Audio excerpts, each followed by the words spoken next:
crianças, tudo bem com vocês? Então, estamos aqui juntos novamente para continuar a nossa conversa sobre representações religiosas na arte. Então, para a gente começar a nossa aula de hoje, vamos lembrar um pouquinho do que a gente viu na semana passada? Na semana passada, nós vimos algumas formas de representação dessa religiosidade na música. Então, nós vimos música religiosa, música secular e a música secular com elementos religiosos. Lembra disso? Para a gente colocar assim a sua memória para funcionar, eu trouxe um vídeo para vocês assistirem. Vamos assistir juntos? Então senta aí e presta atenção nesse vídeo que eu preparei para você.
E aí, gostaram do vídeo? Então, eu quero agradecer aí, porque essa produção, ela dependeu de muitas pessoas. Então, eu quero agradecer a mãe Lilian, lá do terreiro Vovó Benta, que cedeu ali aquela segunda parte do vídeo pra gente. Quero agradecer o Luiz Paulo e a Nanda, que gravaram uma música do cantor cristão para eu apresentar para vocês. E o pessoal da ISKCON, que é a Sociedade Internacional para Consciências de Krishna, que tem o Templo Hare Krishna aqui em Curitiba, que são as pessoas que produziram aí esses 3 vídeos que eu juntei para a gente assistir. Nesse vídeo, nós conseguimos ver algumas formas de música religiosa. Então, como que ela se apresenta e como que a gente identifica? Nós vimos aí uma música cristã, o Luiz Paulo e a Nanda são da Igreja Batista, eles cantaram essa música do cantor cristão para a gente conhecer.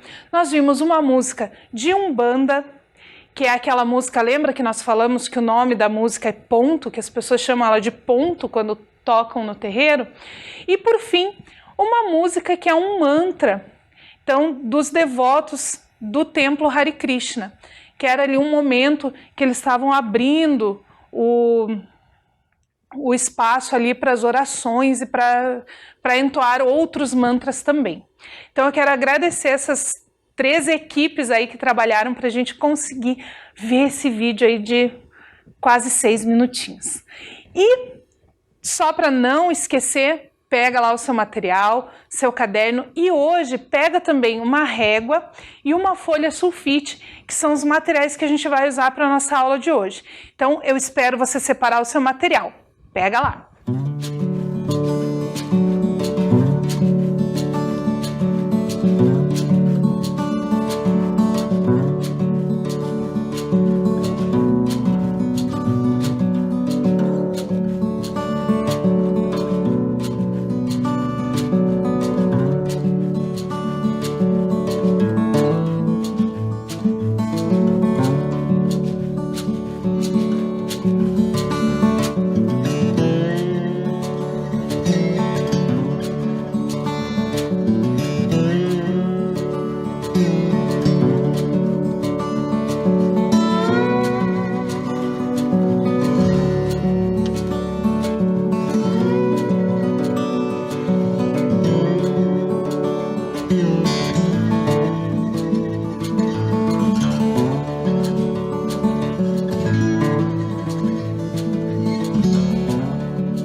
Antes da gente começar, lembra da nossa tarefa? A nossa tarefa da semana passada era ver aquela música que nós tínhamos anotado na semana anterior, se ela era uma música religiosa ou uma música secular. Eu tenho certeza que você conseguiu identificar bem direitinho aí a sua música. E na aula de hoje nós vamos começar a falar sobre literatura. Esse é um dos meus assuntos preferidos, eu gosto muito de literatura. Inclusive, eu já estudei bastante literatura infanto-juvenil numa pós-graduação. Então, é um tema que eu gosto muito de falar. E para a gente perceber essa relação da religiosidade com a literatura, nós vamos ver também a mesma diferença que nós vimos lá na primeira aula sobre arte, que nós vimos também na aula sobre música, nós vamos ver hoje que é essa diferença entre o secular e o religioso. Então, para a gente começar, a gente vai falar um pouquinho de literatura secular. Lembra que nós já falamos sobre o que significa a palavra secular? Secular é aquilo que não é religioso, que não tem relação direta com a religiosidade, que não é produzido com fins religiosos. Então, na literatura secular, nós temos uma imensidão de produções. Eu acredito ser quase que incalculável para a gente poder saber quantos livros já foram produzidos no mundo de literatura secular. E na literatura infantil, nós temos alguns que são considerados clássicos, então, da literatura infantil. Eu trouxe ali alguns para a gente ver que eu imagino que você já deve ter visto na sua escola. Alguns, inclusive, já viraram até filme, como é o caso do Meu Pé de Laranja Lima e O Menino Maluquinho, que são dois livros super importantes que já foram escritos há algum tempo e já viraram até filme. Então ali nós temos A Bolsa Amarela, O Meu Pé de Laranja Lima, Marcelo Marmelo Martelo, A História dos Pingos e O Menino Maluquinho. Esses 5 livros são de literatura secular, da literatura infantil. Eles não têm relação com a religiosidade, não foram produzidos para contar uma história religiosa ou para passar um ensinamento religioso. A função deles é bem diferente. São peças artísticas de literatura. Esse dos Pingos eu me lembro de ter lido quando eu era pequenininha lá na escola. Estava no 1º, 2º ano quando eu li esse livro. Então é um livro bastante importante aí da história da literatura infantil brasileira. E esses 5, então, são alguns exemplos dessa literatura. Com certeza você vai encontrar uma infinidade de livros de literatura infantil secular nos faróis do saber, nas bibliotecas das escolas, na biblioteca pública. E para quem compra livros, a gente encontra em qualquer livraria, encontra na internet, são livros de bem fácil acesso. E dentro da literatura infantil, a gente também tem literatura religiosa, que eu trouxe aqui alguns exemplos para mostrar para vocês. Eu não consegui trazer muitos exemplos porque ia ocupar um tempo muito grande da aula, mas eu trouxe alguns exemplos de literatura infantil produzida com fins religiosos para a gente conhecer. Então o primeiro que eu quero mostrar para vocês é esse, Conhecendo os Orixás de Exu a Oxalá. É um exemplo de literatura infantil escrita pensando na religiosidade. Então esse livro ele vai contar a história de vários orixás, como eles surgiram, de onde eles vieram, qual a força da natureza que é regida por eles. Então nós temos nesse livro vários orixás. Eu vou ler um pedacinho dele para vocês. Eu trouxe ele aqui, ó.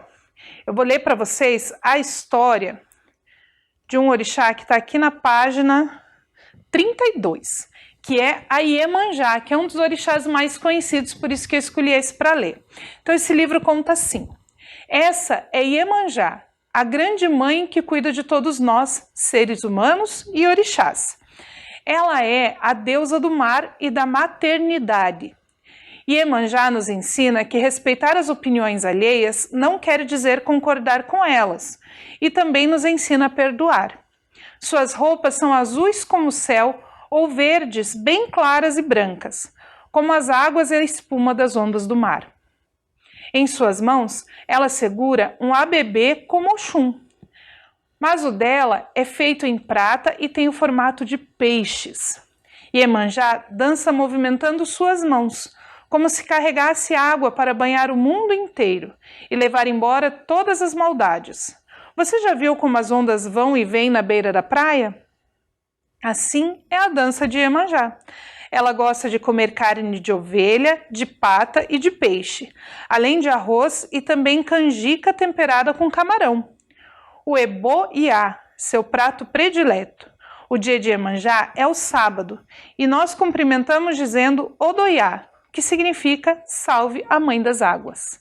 Então esse é um livro de literatura religiosa de Umbanda, de Candomblé, que conta as histórias dos orixás. Um outro exemplo de literatura religiosa que eu trouxe para vocês, ele não conta exatamente as histórias dos mitos da religião. É a história em quadrinhos do Esmilinguido. Com certeza você já viu essa formiguinha em algum lugar.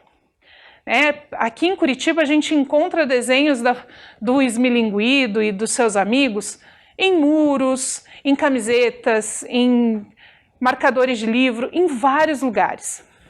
E eles têm também uma produção que é a história em quadrinho, que também é um tipo de literatura. E ele tem então histórias que vão falar sobre a crença religiosa cristã. Ele não conta exatamente os textos religiosos da Bíblia, mas são histórias construídas para passar ensinamentos da religião cristã. Então, a gente também pode dizer que essas histórias em quadrinho do Esmilinguido são também uma literatura religiosa, porque é uma literatura que tem a função de passar os ensinamentos dessa religião. Um outro exemplo que eu trouxe para mostrar para vocês é O Amigo Mais Querido. Esse livro é bem difícil de achar. Eu mesmo procurei para comprar e não encontrei em nenhuma livraria. É um livro bem antigo. É um livro que os devotos Hare Krishna escreveram para contar a história de Krishna para as crianças. Por isso ele se chama O Amigo Mais Querido. Então, ele conta algumas histórias da vida do Krishna para que as crianças também conheçam esse Deus e também possam participar desses momentos da comunidade religiosa. E o último livro que eu trouxe de exemplo para vocês é esse aqui, Urutopiag. É um livro que conta a religião dos pajés e dos espíritos da selva. Lembra que nós já falamos que os indígenas não registram as suas histórias religiosas em um livro sagrado, como os cristãos, como os judeus? Os indígenas e os afro-brasileiros, as religiões de matriz indígena e afro-brasileira, elas não têm esse hábito de ter um livro sagrado. Mas o Yaguaré Yaman contou as histórias religiosas de alguns povos indígenas nesse livro. Então, a gente também pode considerar que essa literatura que ele traz nesse livro para a gente é uma literatura religiosa, porque é com a intenção de passar, então, essa religiosidade, esses textos sagrados que são de tradição oral, para que nós possamos conhecer, para que a gente tenha acesso a essa literatura. Então, são 4 exemplos de literatura religiosa. São textos escritos a partir dos mitos, a partir do livro sagrado, das histórias religiosas, ou escritos para passar ensinamentos dessas religiões para as pessoas. Então, nós vimos o livro dos orixás, que é de Umbanda e Candomblé. Nós vimos a HQ do Esmilinguido, que é de matriz religiosa ocidental, representando o cristianismo. Nós vimos o livro Hare Krishna, Um Amigo Mais Querido, que é de matriz oriental, e o livro Urutopiag, que é de matriz indígena. 4 exemplos de literatura religiosa. Mas, assim como na música, nós também temos literatura secular com elementos da religiosidade, que é o caso desse livro escrito pelo Luiz Antônio, chamado Uma Princesa Nada Boba. Esse livro, ele conta a história de uma menina que está muito preocupada com o nome dela. O nome dela é de origem africana e ela acha que não pode ser nome de princesa, porque ela estava acostumada com as princesas daqueles livros antigos, que eram todas muito branquinhas, todas com nomes europeus, e ela está preocupada porque ela não pode, então, ser uma princesa por causa do nome, por causa da cor da pele. E aí, ela tem uma experiência muito bacana, onde ela conhece princesas africanas. E entre essas princesas africanas aparece então Oxum, que é uma das orixás da Umbanda e do Candomblé. Por isso, a gente pode considerar que esse livro, Uma Princesa Nada Boba, ele é um livro secular com elementos da religiosidade afro-brasileira. Um outro livro que também tem isso é o livro A Busca de Esmeraldo. A Busca de Esmeraldo é um livro do Ilan Breman. Esse livro conta a história de um menino que morava no Nordeste e ele passava fome, passava sede. Então ele resolve procurar a resposta para a sua pergunta. Por que Deus deixa ele sofrer desse jeito? E ele tem aí uma viagem, passando por alguns lugares sagrados, ele conversa com alguns animais, ele conversa até com o diabo durante essa viagem dele. É um livro secular, porque ele conta a história de um menino e ele não tem uma função de passar um ensinamento religioso. Mas, como a religiosidade cristã faz parte muito forte do cotidiano das pessoas que moram naquela região que tem a seca e tudo mais, o Ilan Breman traz esses elementos da religiosidade para dentro dessa história do Esmeraldo, que é quando o Esmeraldo vai procurar Deus, ele procura na igreja, depois ele procura no caminho, ele procura conversando com alguns animais. Então, essa busca do Esmeraldo, ela é uma história da arte popular daquela região do Brasil, mas ela traz vários elementos da religiosidade, como a gente viu lá na nossa primeira aula sobre arte. Depois nós temos esse livro, Mulan. Provavelmente você conhece o desenho animado ou o filme da Mulan, mas existe também o livro que conta a história da Mulan. Esse livro, ele é um livro que conta a saga dessa moça que se veste de homem para ir lutar na guerra no lugar do pai dela. Ele não tem relação com a religiosidade, ele vai falar muito das relações familiares, das relações de gênero, para ela ser mulher e querer ir para o exército e tudo mais, mas em alguns momentos, tanto do livro quanto do filme, do desenho animado, você pode perceber a relação dela com o culto aos ancestrais, com essa procura pelas orientações dos espíritos dos seus ancestrais, mostrando também essa relação da religiosidade. E por fim, eu trouxe aqui para vocês também A Pescaria do Curumim, outros poemas indígenas, que é esse livro aqui. Ele não tem uma relação direta com a religiosidade como o livro do Yaguaré Yamã. Ele não conta os mitos religiosos indígenas, as histórias religiosas indígenas. Mas como os indígenas têm essa relação forte com a natureza e a espiritualidade deles se manifesta na natureza, esse livro traz vários poemas, que é uma outra forma de literatura também, que vão falar dessa relação. Portanto, tem relação também com a religiosidade.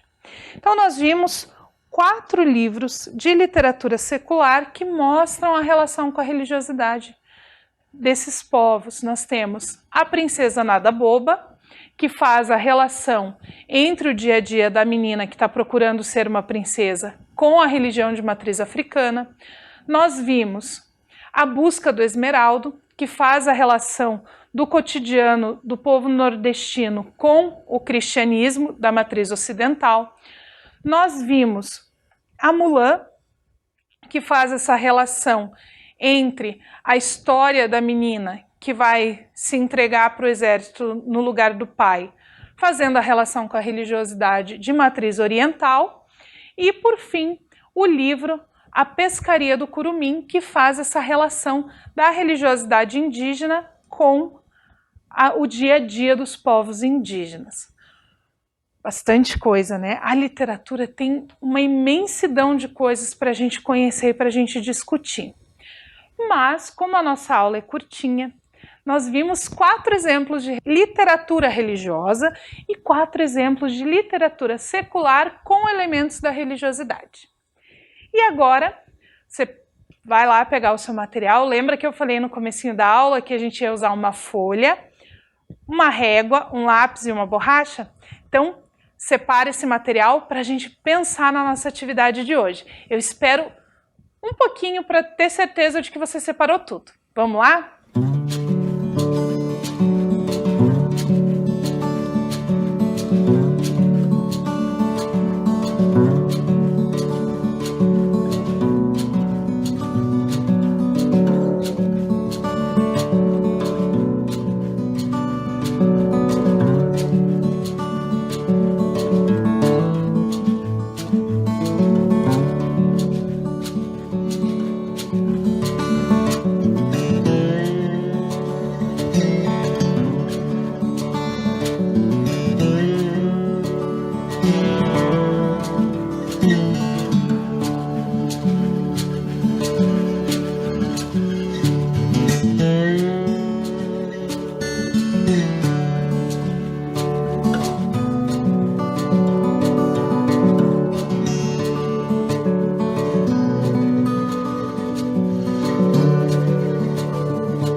já que nós estávamos falando sobre literatura, a nossa atividade de hoje é criar uma história em quadrinhos. E eu vou passar para você agora o passo a passo de como que a gente cria uma história em quadrinho. Você não precisa anotar isso, eu só vou mostrar para você todos os passos que você tem que seguir. Então presta bastante atenção para você conseguir produzir uma história em quadrinho bem legal. O primeiro passo é imaginar e criar a história. Então, ela vai ser composta aqui por 4 quadrinhos. A história em quadrinho, ela pode ter vários tamanhos. Nós temos vários tipos de história em quadrinho. Mas aqui a gente vai usar 4 quadrinhos para contar essa história. Então, a gente vai ter o início da história no primeiro quadrinho, 2 quadrinhos para contar o meio dessa história e 1 para o final da história. Então, eu vou mostrar para vocês como que eu comecei, porque eu fiz uma para mostrar de exemplo. Certo? Então, eu vou mostrar para vocês a foto do meu caderno, vocês não liguem, a letra da prof, que não é das melhores, e eu fiz ali rapidinho só para mostrar, então ela não tá assim muito bonita. Então, olha lá. Primeiro, eu pensei na história que eu quero contar.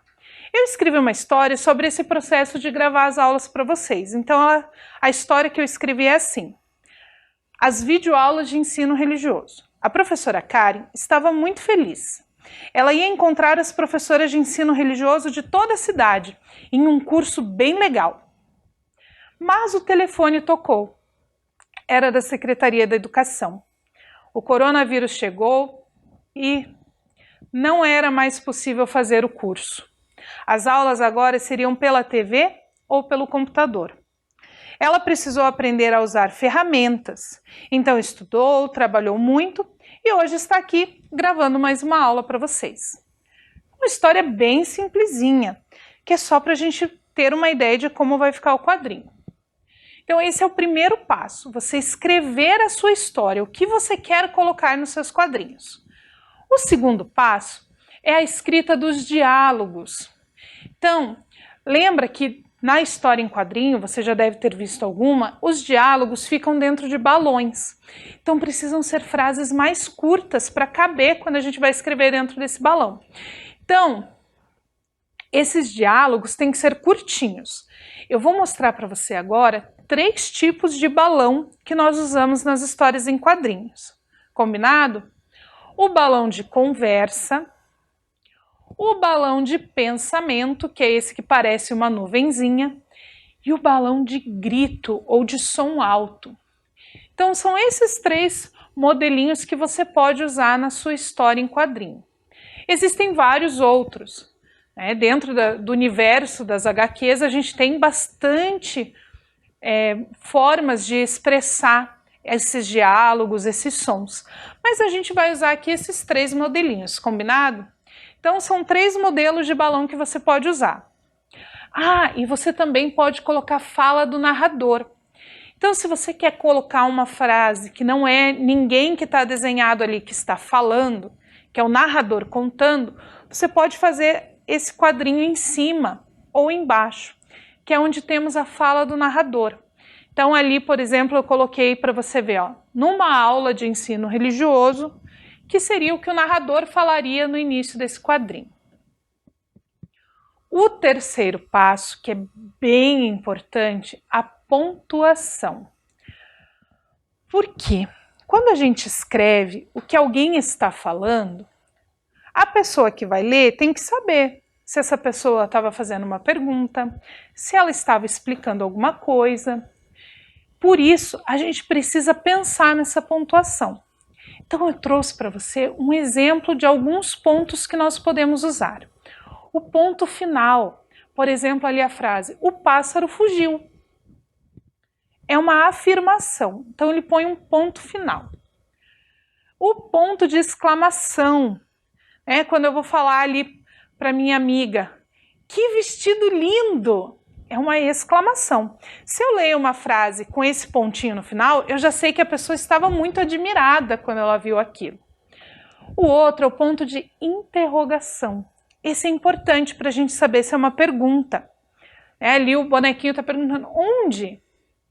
Porque se eu coloco um outro ponto ou não coloco ponto nenhum, eu não sei se o personagem estava perguntando ou não, ou o que ele queria dizer com aquela frase.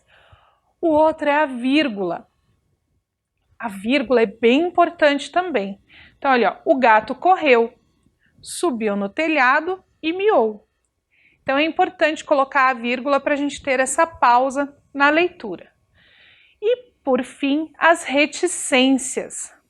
As reticências a gente usa bastante nos quadrinhos, que é quando uma frase não terminou, ou quando você quer introduzir ali, como aquele quadrinho que eu mostrei para vocês com a fala do narrador.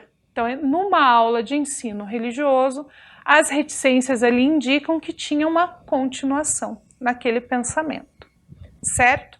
Então, esse é o terceiro passo, pensar bastante na pontuação. O primeiro é criar história, o segundo, pensar nos diálogos que vão dentro dos balões, e o terceiro, na pontuação desses diálogos. O quarto passo é uma coisa que a gente chama de onomatopeia. Provavelmente você já aprendeu isso em língua portuguesa. É um recurso que ele imita os sons. Pode ser de objetos, de pessoas, de animais, de máquinas. Quer ver alguns exemplos? Então a gente tem aqui, ó, alguns exemplos.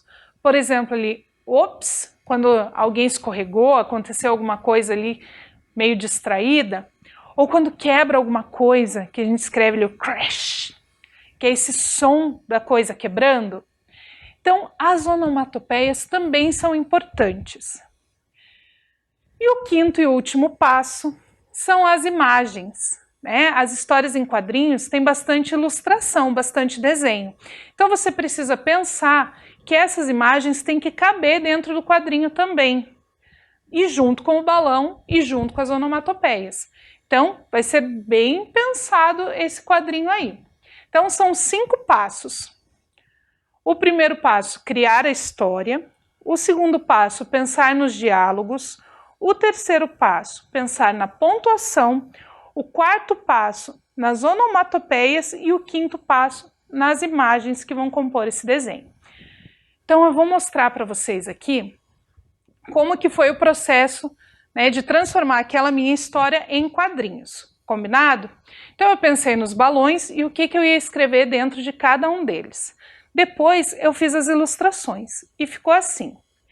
Eu fiz as ilustrações no computador, eu confesso. Então ali o primeiro quadrinho é de um narrador falando. A professora Karen adorava dar cursos e encontrar com os outros professores. Então tem ali um desenho meu dando curso para as professoras.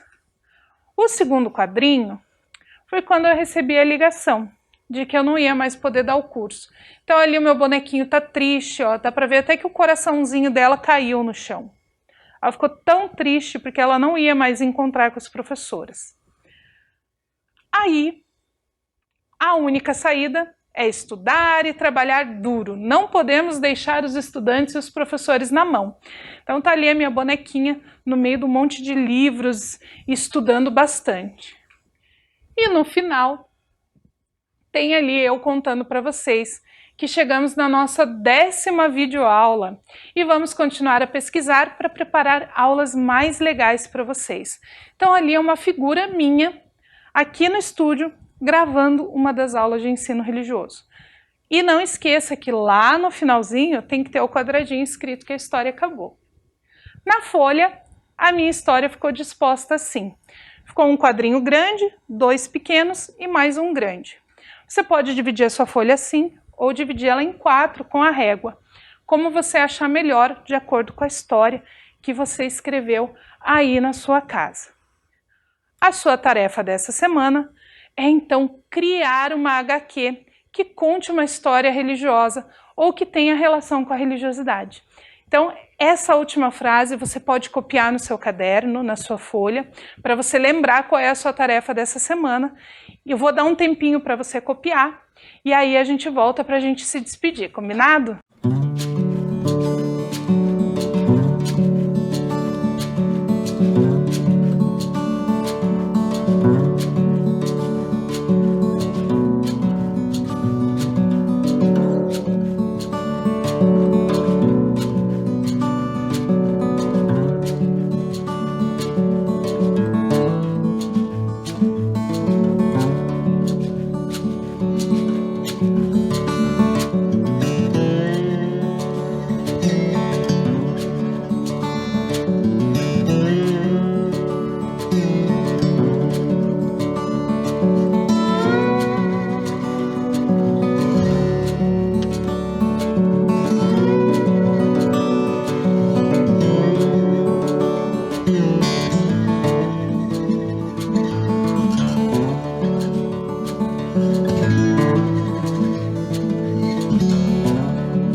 a sua tarefa dessa semana é fazer essa história em quadrinhos, contando uma história religiosa ou que tenha relação com a religiosidade, como as que a gente viu aí durante a nossa aula.